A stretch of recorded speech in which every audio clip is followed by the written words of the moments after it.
கர்த்தருடைய பரிசுத்த நாமத்திற்கு ஸ்தோத்திரம்.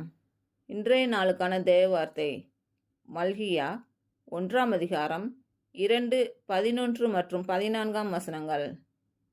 நான் உங்களை சிநேகித்தேன் என்று கர்த்தர் சொல்கிறார். சூரியன் உதிக்கிற திசை தொடங்கி அது அஸ்தமிக்கிற திசை வரைக்கும் என் நாமம் ஜாதிகளுக்குள்ளே மகத்துவமாயிருக்கும். எல்லா இடங்களிலும் என் நாமத்துக்கு தூபமும் சுத்தமான காணிக்கையும் செலுத்தப்படும்.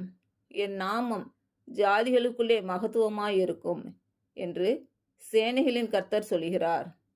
என் நாமம் ஜாதிகளுக்குள்ளே பயங்கரமாயிருக்கும். நான் மகத்துவமான ராஜா என்று சேனைகளின் கர்த்தர் சொல்கிறார். இன்று பிறந்த நாள் மற்றும் திருமண நாள் காணும் அனைவருக்கும் இயேசு கிறிஸ்துவின் நாமத்தினாலே வாழ்த்துக்கள். கர்த்தர் உங்கள் பலவீனங்களை மாற்றி உங்களுக்கு பலத்தை கட்டளையிடுவாராக. கர்த்தர் உங்களையும் உங்கள் பிள்ளைகளையும் உங்கள் பிள்ளைகளின் பிள்ளைகளையும் ஆசீர்வதிப்பாராக. கர்த்தர் உங்களோடு இருந்து உங்கள் பணிகளையும் பயணங்களையும் ஆசீர்வதிப்பாராக. ஆமேன்.